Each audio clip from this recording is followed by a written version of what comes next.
At 70, Margaret believed her life was secure until her husband of 45 years suddenly divorced her to reunite with his first love. Branded bitter and humiliated publicly, Margaret faced heartbreaking betrayal, even as her daughter supported her husband's affair. But the story didn't end there.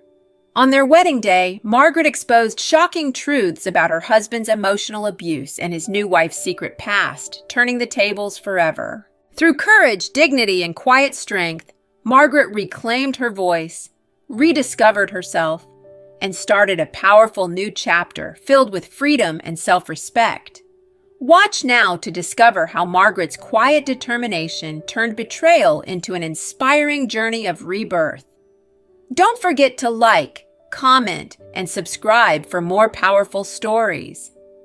When you've spent almost half a century believing your life was a garden, it's devastating to realize it was just weeds disguised as flowers. At 70, I'd grown accustomed to mornings that began in the garden, surrounded by gentle fragrances of lavender and honeysuckle, and the soft hum of bees moving among the blooms. My daily ritual was predictable: rise with the sun, slip into my well-worn wool cardigan, and step onto the dew-covered grass, savoring the quiet moments before Robert joined me for breakfast.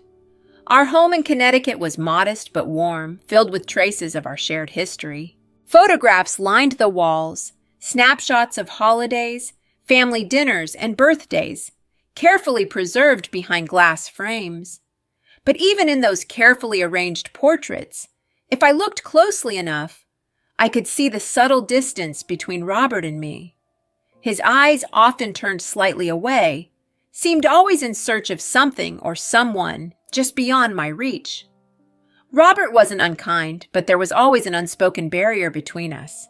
His moods dictated the weather of our household. On good days, he smiled lightly, engaging in small talk about politics or his gardening projects. On others, silence wrapped around him tightly, leaving me guessing what I'd done to upset him, my careful questions dismissed with impatient sighs. Our daughter Laura adored him. From her earliest days, she'd gravitated towards Robert, sharing secrets and private jokes that left me smiling politely from the sidelines. I loved her dearly, but our bond always felt delicate, conditional. I often wondered whether she recognized the small ways Robert subtly dismissed me, or if she'd simply learned by example. Occasionally, when the shadows of a memory surfaced, I'd remember a name whispered between Robert and his old friends. Vivian Carter. Vivian was Robert's past, a figure whose existence he'd briefly mentioned early in our marriage with forced nonchalance, as though her name alone held a quiet power he struggled to control. I'd sensed then that she was more than an old girlfriend. She was unfinished business. Yet I buried my unease, convincing myself that our shared years had diminished her significance.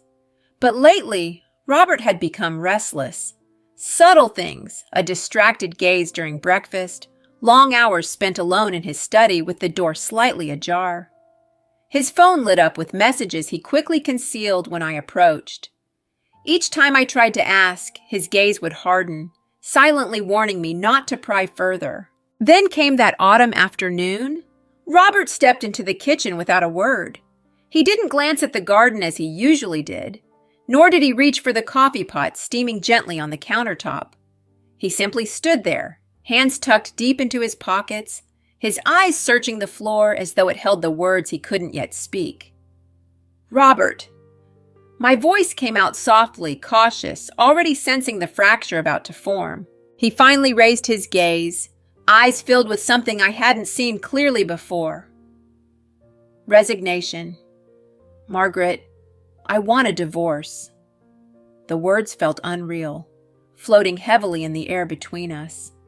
"What?" I whispered, my voice trembling despite my effort to remain calm. He exhaled heavily, as though preparing himself for a long-delayed confession. "Vivian's husband passed away last week. It made me realize how short life is. I've spent far too many years living someone else's life. Vivian Carter." Suddenly, all those hints and whispers crystallized into painful clarity. You mean you've been waiting all this time for her? He nodded slowly, avoiding my eyes again. Before I could respond, the front door opened softly and Laura stepped inside, her expression already sympathetic, but not towards me. She moved instinctively toward Robert, placing a comforting hand on his shoulder. "Mom, Dad deserves happiness," she said gently, her tone like one talking to a confused child. "You can't keep holding him back." I stood frozen, the shock compounded by her words. My daughter, whose hand I'd held through countless nights of fever, heartbreak, and anxiety, now stood firmly against me. "What about me, Laura?" My voice cracked, exposing my vulnerability. "Did you ever consider my happiness?" Laura hesitated briefly, her eyes flickering between sympathy and discomfort. "You'll manage, Mom? You always do." In that moment, beneath the numbness, anger flickered sharp and unexpected. All those years I'd quietly adapted, believing harmony required sacrifice, felt suddenly wasted. Yet even in this moment of betrayal, clarity came. I had allowed it. That night, sitting alone at our kitchen table, the rain fell gently against the windows. The photographs on the walls stared silently back at me, smiling, lying. My garden of tranquility had been violently uprooted, revealing barren ground beneath. Yet somehow, amid the wreckage, the anger in my chest ignited something more potent. A quiet, fierce determination whispering softly that even at 70, perhaps my life had only just begun. The next morning, sunlight filtered weakly through the lace curtains, touching gently on everything but my heavy heart. I had slept little, haunted by the echo of Robert's confession and Laura's quiet yet piercing words.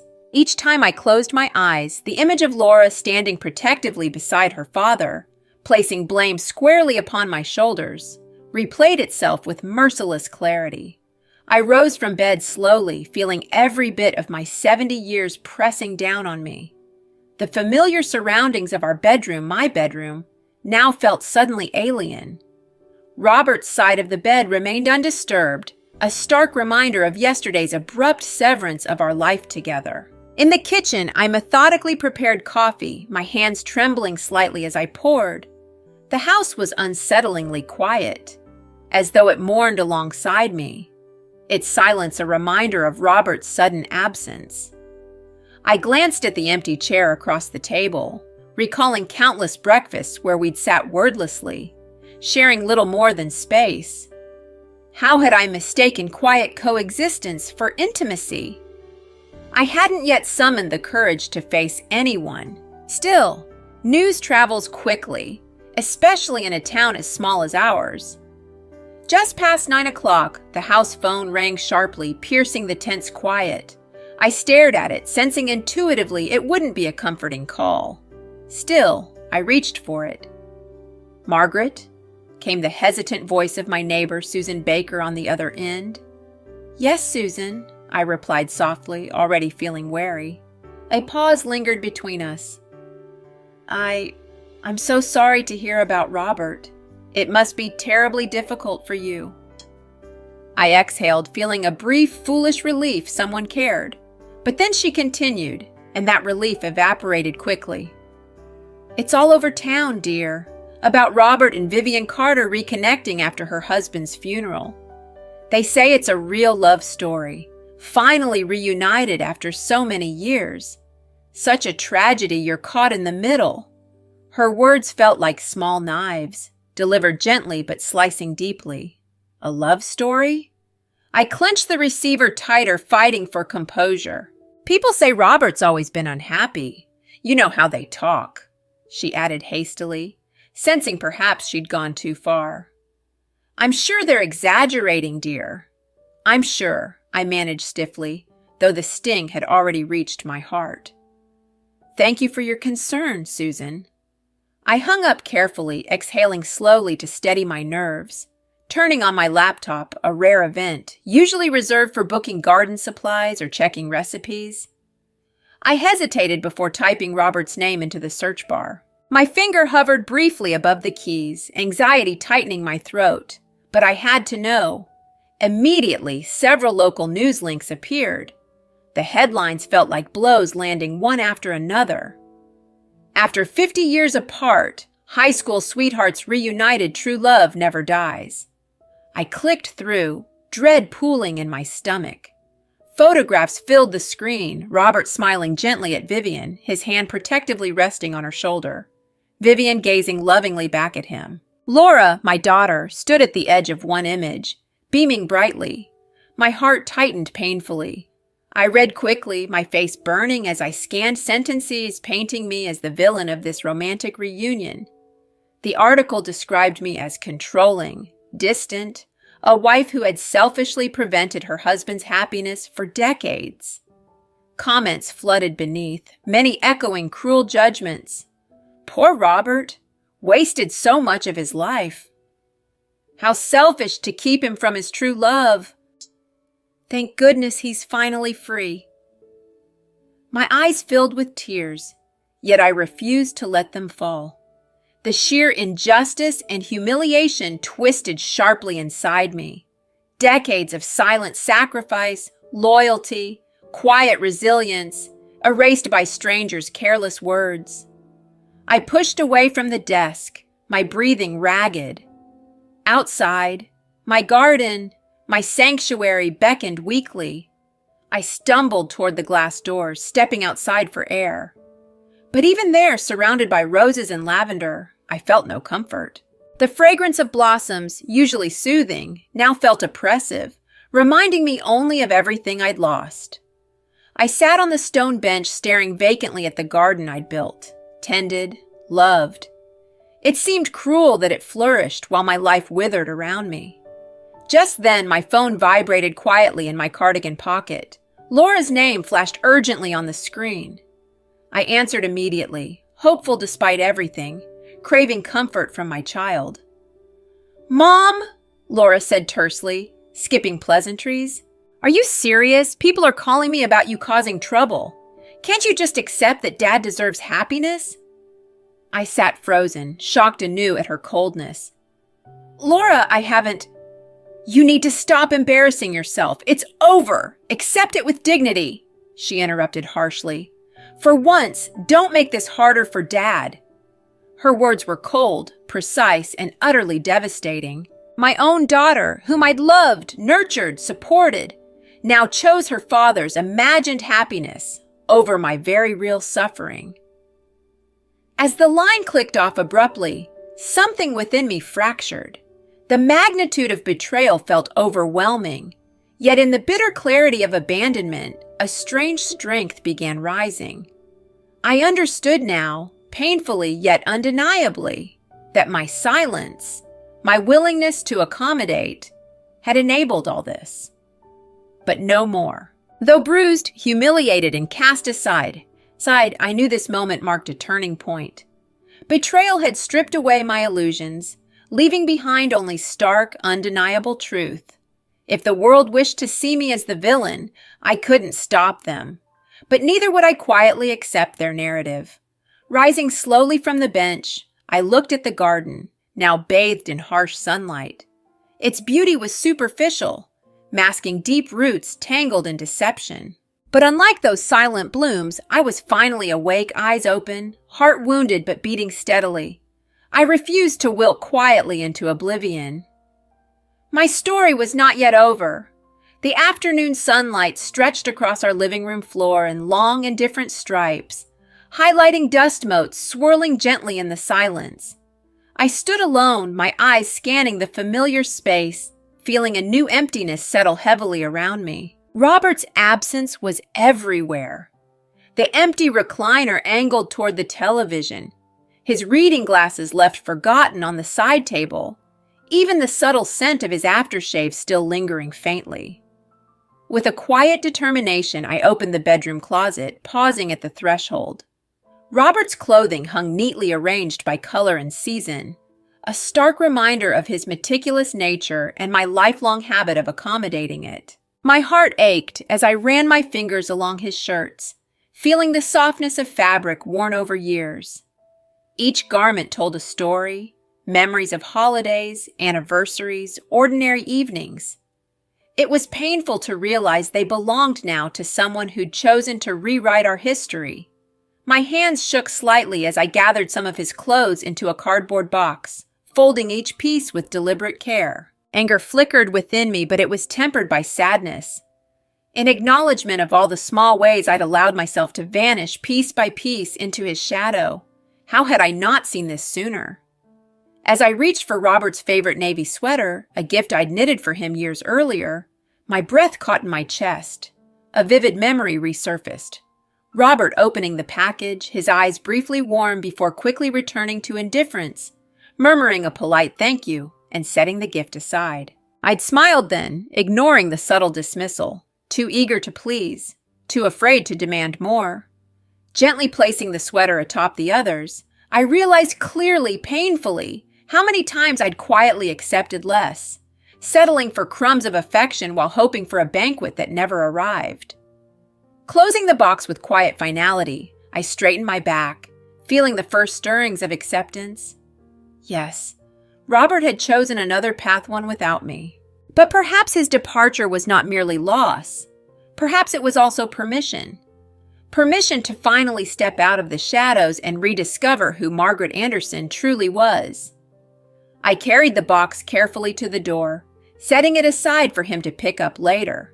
Returning to the quiet stillness of the living room, I sat down in Robert's chair, now empty and available, staring thoughtfully at the afternoon sun drifting softly through the window. Despite the pain, I knew this was the beginning. Difficult, bitter, but necessary. The first step toward reclaiming a life long forgotten. For the first time in years, I inhaled deeply, filling my lungs with air that suddenly felt clearer, lighter. Though wounded, I felt unexpectedly alive. In a small town, private grief quickly becomes public spectacle. Within days, I was branded the villain, the cold wife whose selfishness had driven her husband back to his true love. On my first hesitant trip to the grocery store after Robert left, conversations abruptly fell silent at my entrance, eyes darting away guiltily. Mary Thompson, the cashier I'd watched grow up, barely met my gaze. Her politeness was distant, stripped of warmth, confirming the whispers I already feared. Days later, a cream-colored envelope arrived, a formal invitation to Robert and Vivian's wedding. Shocked and humiliated, I barely processed its cruelty when Laura called, her voice brisk. "Mom, Vivian wants you reminded, don't cause a scene. Let Dad go gracefully." I fought back tears. Gracefully? After what he's done? Laura's response was cold. "Don't embarrass yourself further. People already think you're bitter. Don't prove them right." That evening, alone, I scrolled through articles celebrating Robert and Vivian's romance, headlines labeling me as bitter, unable to move on. The comments beneath were merciless, sharpening my pain and humiliation into anger. But in the quiet isolation, clarity emerged. They'd intended to silence me, branding me pathetic. Instead, they'd unknowingly sparked something fierce and resilient deep within. I closed the laptop, holding tightly onto their cruel invitation, now resolved. They expected me to vanish quietly. They would soon discover their mistake. That evening, unable to sleep, I wandered restlessly into the attic, guided by a vague, irresistible pull. The air there was cool, tinged with a faint smell of old wood and forgotten things. Boxes of faded photographs, trinkets, and carefully stored mementos were stacked quietly beneath the soft glow of a single bare bulb. I sat on an old cedar chest, breathing in deeply. For decades, I'd stored pieces of myself away here, convinced that peace in my marriage required surrendering fragments of my own identity. My fingers brushed gently over dusty albums, stopping when I recognized the worn leather binding of our wedding album. I opened it cautiously, heart tightening as the faded images stared back. Robert and I, young and smiling, he in his tuxedo, me in a simple lace gown. The photo captured an illusion I'd cherished for decades. Had Robert ever truly been happy? Or had I only seen what I desperately wanted? Turning the page, another memory surfaced vividly. Laura's first steps. I remembered holding her tiny hand, encouraging her gently, only for Robert to swoop in, lifting her triumphantly into his arms, dismissing my quiet role without even noticing. It had hurt then, but I had accepted it, convincing myself my sacrifice was necessary. Another photograph, another memory. This time a family Christmas years later, Robert's attention somewhere else, his gaze distant, indifferent to the carefully prepared dinner, the beautifully wrapped gifts I'd spent days arranging. How many times had I quietly borne such dismissals? With each photograph, clarity sharpened painfully. All those years I had mistaken silence for peace, acquiescence for love. I'd willingly disappeared into Robert's shadow, accepting small dismissals and casual neglect as normal. Vivian Carter hadn't stolen Robert from me. She had simply reclaimed what he'd never truly given up. Robert's heart had always belonged elsewhere, and I had spent decades pretending not to notice. Closing the album slowly, I felt a painful but necessary awakening. This humiliation, this betrayal, had finally forced me to see clearly. I'd sacrificed too much of myself, given away too many years to someone who had never valued them. But now, beneath the ache of realization, I sensed a newfound determination beginning to bloom gently within me. The attic was quiet, and the photographs faded. Yet in this quiet awakening, I finally recognized that my life was still mine to claim, perhaps for the first time in decades. In the days that followed my quiet awakening in the attic, something shifted within me. Life continued outwardly unchanged. Morning coffee and solitude, tending the garden under curious, distant eyes, but inwardly I felt different. Each task I completed carried new meaning. Each step seemed deliberate, purposeful. One afternoon, as I carefully pruned my roses, my neighbor Susan approached the garden fence hesitantly, holding a small covered dish. "I brought you some casserole, Margaret," she said softly, avoiding my eyes. "I imagine cooking might feel difficult these days." "Thank you," I replied evenly, placing down my gardening gloves. I met her gaze directly, calmly. "It's true. Some days feel harder than others, but I'm learning how much stronger I am than I ever knew." Susan shifted uncomfortably, clearly surprised by my directness. "You know," she began nervously, "it wasn't fair, the way things were handled." I offered her a gentle but steady smile. "Life rarely is, but maybe fairness isn't the point. Maybe strength is found in how we choose to respond." Susan nodded slowly, looking thoughtful as she walked away. I watched her retreating figure, recognizing something new within myself, clarity and determination, born of quiet dignity. Later, I sat at my kitchen table, a notebook open before me. Carefully, methodically, I began documenting everything. Robert's distant behaviors, Vivian's sudden reappearance, Laura's dismissive attitude. Each detail, painful though it was, became clearer evidence of the subtle emotional neglect and manipulation I'd endured.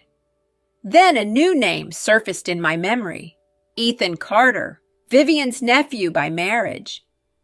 Years earlier, at a social gathering, I'd overheard Ethan quietly confronting Vivian about her questionable actions while her husband was hospitalized. At the time, I dismissed it as idle gossip, but now I recognized its potential significance. Pulling out an old address book, I found Ethan's contact information, carefully written years before. Holding the phone steadily, I dialed his number, my heart pounding softly with quiet resolve. "Ethan Carter speaking," came the calm, steady voice. "Ethan, it's Margaret Anderson. I think we need to talk," I said evenly, confidence steadying my voice in a way it hadn't before. A pause lingered between us before he replied gently, "I've been expecting your call, Mrs. Anderson." As the conversation continued, each word strengthened my resolve. Yes, I'd been humiliated, betrayed, and isolated. But I'd also found something priceless within myself: strength, quiet, unyielding determination to reclaim the truth.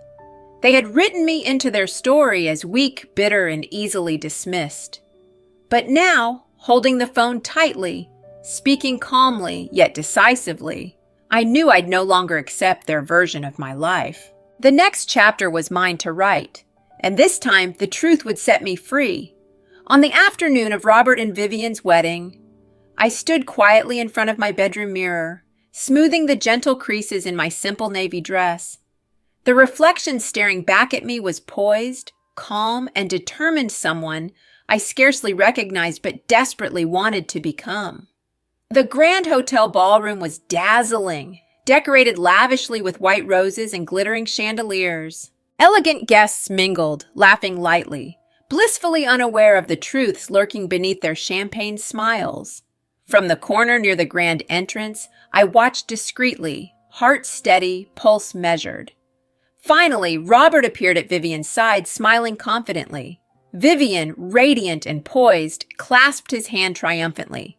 Beside them stood Laura, proud and unaware of the storm about to unfold. As the officiant began his rehearsed speech, I stepped forward from my secluded vantage point, calmly making my way toward the front. Whispers erupted around me, eyes widened in shock. Confusion rippled visibly through the crowd. "Margaret?" Robert's voice trembled slightly, face turning pale beneath the decorative lights. I met his gaze firmly, calmly. "I'm sorry to interrupt," I said, my voice steady, clear. "But there are truths here that deserve to be known." Vivian stared at me, visibly shaken, attempting a strained smile. "Margaret, please, don't do this." Ignoring her plea, I continued calmly, turning slightly toward the stunned guests. "Robert Anderson has presented himself as a victim of our marriage, but he has neglected to mention years of emotional neglect and manipulation that I quietly endured. He called it love, yet he dismissed, minimized, and belittled me at every turn." Gasps punctuated my statement. Robert opened his mouth to protest, but I gently raised my hand, silencing him. "And Vivian Carter," I continued steadily, "claims a pure, rekindled love story. But the truth is not so romantic. Vivian betrayed her late husband long before he passed, while he lay helpless in a hospital bed. And the reunion between Robert and Vivian isn't recent. It has quietly continued for years." Vivian turned ghostly white, her elegant composure crumbling visibly. Robert stepped toward me angrily. "Margaret, this is ridiculous!" "I'm afraid not," came a firm voice from behind me. All eyes shifted to Ethan Carter, Vivian's nephew, standing tall, calm, and confident. Ethan held up his phone, stepping forward into the circle of attention. "Vivian," Ethan spoke quietly yet decisively, "I warned you your actions had consequences. For those who doubt Margaret's words, I have clear evidence texts, videos confirming Vivian's betrayal of my uncle." A collective gasp filled the room. Robert's face twisted in disbelief. Laura stepped backward, visibly shaken, doubt clouding her confident expression for the first time. The carefully constructed illusion crumbled. Robert and Vivian stood silently, faces drained, their fairy tale exposed as nothing more than carefully maintained deceit. I turned slowly toward the exit, shoulders squared, heart clear. My truth was finally heard, and although the room buzzed chaotically behind me, I walked steadily, dignity intact. They had expected silence, submission, defeat. Instead, they received clarity, honesty, and quiet strength. The narrative was no longer theirs to control. It belonged to me now. The aftermath of the wedding was swift and unrelenting. Within hours, Ethan's evidence videos, messages, and emails proving Vivian's betrayal spread rapidly online, causing a media frenzy. The fairy tale reunion between Robert and Vivian crumbled publicly, leaving their carefully crafted image shattered beyond repair. Robert immediately launched a bitter counterattack, accusing me publicly of fabrication and defamation. Just days later, a thick legal envelope landed on my doorstep, a summons. Robert had decided to sue me for slander, hoping intimidation would silence the truth. Yet rather than fear, I felt strangely calm. I had spent decades absorbing blows quietly, shielding him, protecting his dignity even at the cost of my own. But no longer. Ethan stood unwaveringly by my side, resolute and calm, bringing strength I hadn't anticipated. "You're not alone, Margaret," he reassured me firmly. "They won't silence the truth this time." The courtroom became the stage for our next confrontation. Robert arrived flanked by high-priced lawyers, confidence radiating from his carefully managed demeanor. Vivian sat quietly behind him, subdued yet defiant, while Laura observed from a distance, eyes clouded with newfound uncertainty. When my turn came, I calmly took the stand, answering each question with quiet dignity, recounting the subtle emotional manipulations and careful dismissals I'd endured. Ethan then presented undeniable evidence, methodically exposing Vivian's betrayal and Robert's complicity.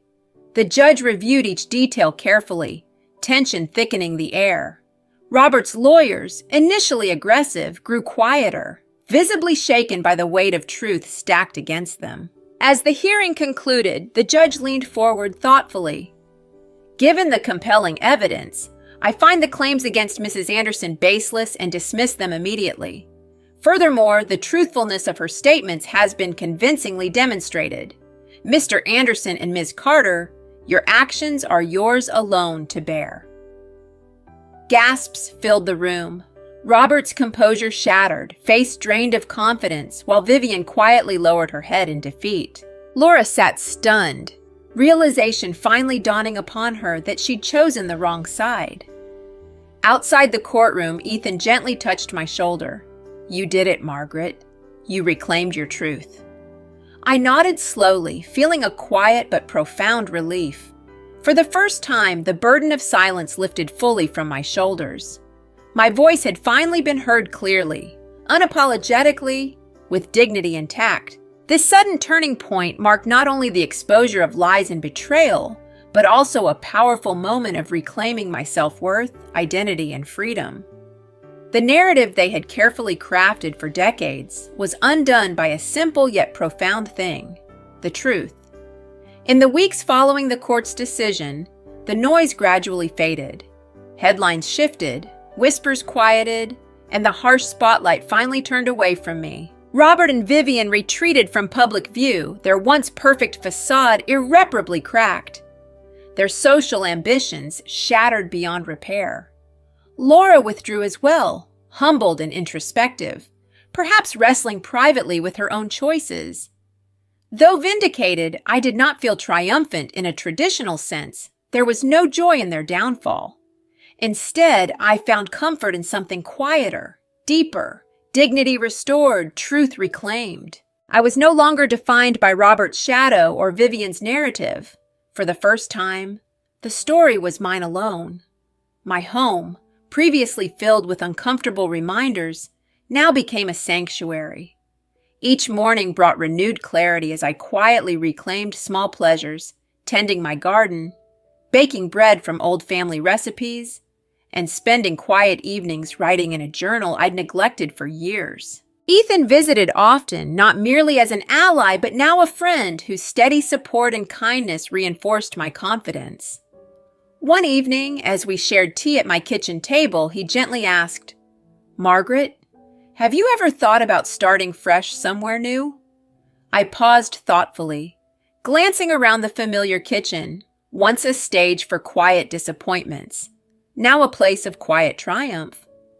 Yet perhaps Ethan was right. Perhaps freedom wasn't merely about proving my truth, but also choosing my next chapter consciously. "I've thought about it," I admitted softly. "Maybe it's time." A gentle smile spread across Ethan's face. "You deserve it, Margaret. A place entirely your own." That night, inspired by Ethan's quiet encouragement, I began exploring possibilities.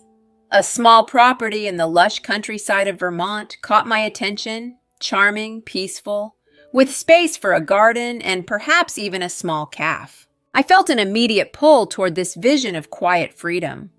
Within days, I arranged to visit the Vermont property. Walking its gentle landscape, feeling the crisp air against my skin, I knew instantly I'd found home.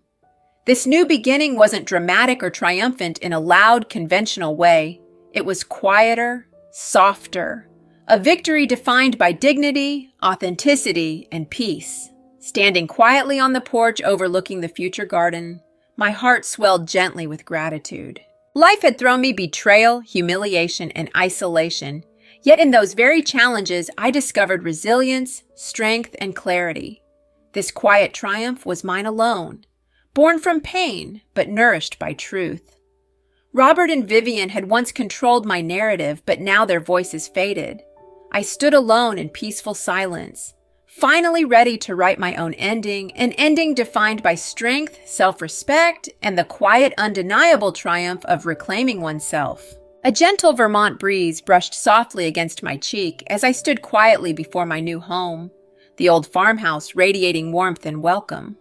Boxes of carefully chosen belongings were stacked neatly inside, awaiting my attention. Here, surrounded by rolling hills and endless sky, my past felt distant, finally a memory, rather than a shadow. In the weeks after moving, I focused on restoring the farmhouse, pouring myself into tasks that brought comfort and purpose. Painting walls in soft earth tones, planting herbs beneath sunny windowsills, and crafting a garden vibrant with life and color. One quiet evening, standing barefoot on the porch with a warm mug of tea cradled in my hands, I watched the sunset slowly bathe the valley in soft shades of amber and rose. For the first time in decades, I felt genuinely free, not just from Robert or Vivian's betrayal, but from my own invisible chains, the self-imposed limitations I'd quietly accepted for far too long. Encouraged by Ethan's unwavering support, I decided to open a small cafe on the property. Naming it Rebirth, I wanted it to embody exactly what I discovered here, a chance to begin again, gently but authentically. The day Rebirth Cafe opened, sunlight streamed gently through freshly cleaned windows, illuminating tables set with delicate china and vases of freshly picked wildflowers. A simple chalkboard menu featured recipes I'd cherished but rarely shared. Freshly baked breads, homemade preserves, warm pies made from fruit grown in my garden. My first customers arrived slowly at first, locals curious about the new arrival. But quickly, word spread about this quiet, peaceful spot where food was made with care. Conversations flowed warmly, and each visitor felt seen and valued. I began to realize that in building Rebirth, I wasn't merely creating a business. I was crafting a sanctuary. Each day, laughter and gentle voices filled the cafe, replacing the silence and loneliness I'd once known. Regulars soon became friends, visitors became extended family, and gradually my quiet sense of freedom blossomed into profound, joyous belonging. One afternoon, as I served Ethan another slice of warm apple pie, he smiled gently. "Margaret, have you noticed? Your cafe is becoming the heart of this community." I paused thoughtfully, warmth spreading gently within me. Maybe that's because, for the first time, I've truly opened my heart to the world. Ethan nodded softly, understanding fully. Rebirth wasn't just the cafe's name. It was the quiet, gentle transformation I'd finally allowed myself to embrace. That evening, after everyone had left, I stood alone beneath the star-filled Vermont sky, breathing deeply. The past no longer defined me. The future stretched invitingly before me, a blank canvas waiting for my colors. In letting go of pain and betrayal, I discovered genuine freedom, not dramatic or loud, but profound in its quiet authenticity. Here, amid hills that whispered peace and gardens blooming with hope, I had finally, beautifully, begun again. Life at the cafe unfolded gently, like the turning pages of a favorite book, each day bringing quiet revelations and unexpected joys. In the simple routines of baking fresh bread, tending vibrant gardens, and sharing warm conversations with visitors, I discovered the profound beauty of a life genuinely chosen rather than merely endured. Locals quickly embraced Rebirth Cafe as their haven, a place where friendship blossomed naturally around wooden tables and sunlit windows. Gradually, they came not just for the food, but for the comfort, the companionship, and perhaps to share in the quiet strength I had slowly reclaimed. One afternoon, a young woman approached shyly, her daughter clutching her hand tightly. She glanced around uncertainly, clearly hesitant. I smiled warmly, inviting them closer. "Can I help you?" She hesitated. "We heard your story," she began softly. "I recently went through something similar. Your story gave me hope." I gently reached out, placing a reassuring hand on hers. "Hope is exactly why this place exists," I said softly. "Sit, please. You're among friends here." Moments like these became frequent strangers arriving with heavy hearts, leaving lighter, strengthened simply by a sense of belonging and understanding. In giving to them, I quietly healed myself. Ethan remained a steady presence, supporting and encouraging without overshadowing. Our friendship deepened effortlessly, defined by mutual respect and quiet companionship. Often we sat beneath starlit skies after closing, sharing quiet stories, gentle laughter, and comfortable silences. One such evening, Ethan looked at me thoughtfully. "Margaret, you've become something you may not even realize." Curiously, I asked, "What's that?" "A beacon," he replied simply. "Your quiet strength guides people. You show them it's never too late to reclaim themselves." His words lingered softly in the silence between us, filling my heart with gentle warmth. Time passed gently, each day filled with purpose, peace, and genuine joy. One quiet morning, standing amidst blooming lavender and vibrant roses, I felt a sudden, profound gratitude, a deep awareness that my journey of rebirth, begun in pain and betrayal, had culminated beautifully in peace, dignity, and freedom. The wounds from Robert and Vivian's betrayal had healed quietly, transforming into strength rather than bitterness. Even Laura, who had finally reached out cautiously, found reconciliation in small, gentle steps, guided by patience rather than resentment.